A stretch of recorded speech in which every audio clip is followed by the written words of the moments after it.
by Benjamin Franklin goes on, but what if the barrel itself is rotten? Because in our country, where seeds of failed accountability, dysfunctional parliamentary system, and corruption is sown, what will grow is nothing except the plant of hypocrisy and destruction. Because as T.S. Eliot says in his Wasteland, the corpse you planted last year in your garden, has it begun to sprout? Will it bloom this year, or has the sudden frost disturbed its bed?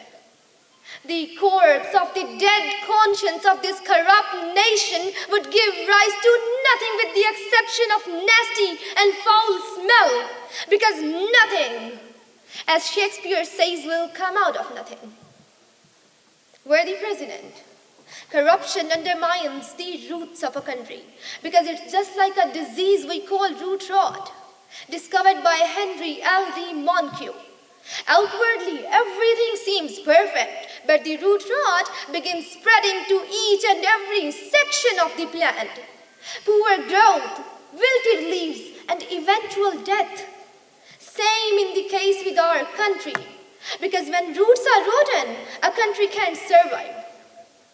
In our country overpowered by corruption, dear audience, you see ports, but no trade. You see lands, but no irrigation. You see water, but no dams. You see food, but the cries of hungry children haunt your dreams, and the dead, decaying corpses of law in your streets ask you, in the voice of T.S. Eliot, that what are the roots that clutch? What branches grow out of this stony rubbish? Worthy President, corruption undermines the roots of a country because it destroys all the institutions of a country. Firstly, dear audience, corruption is a threat to a country's stability and peace. The second point is corruption destroys the educational sector of a country because of cheating and nepotism. The third point is corruption destroys the health sector of a country because of chronic government underfunding and insufficient regulatory oversight. And last but not the least, corruption chips away at democracy to produce a vicious cycle where corruption undermines the democratic institutions. As Allama Iqbal says in his Bale Jibreel, that stable is the satanic system. No doubt it is. Because we ourselves have dressed imperialism in this garb of democracy.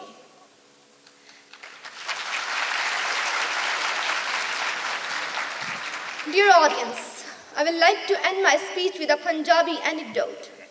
A dog fell and died in a village well used by its inhabitants to drink water. Within days, the water started to smell bad and taste foul. The villagers got together to take 200 buckets to refresh water. The smell and taste of water remained the same. The exercise was repeated, but the problem persisted.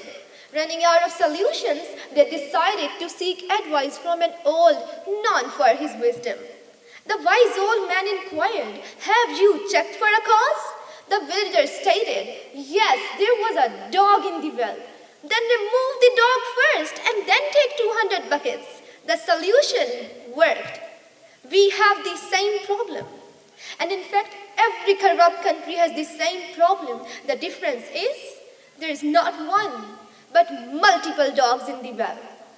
So before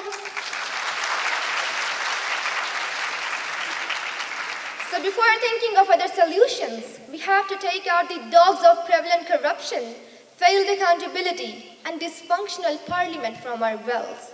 This solution will surely work. I thank you all.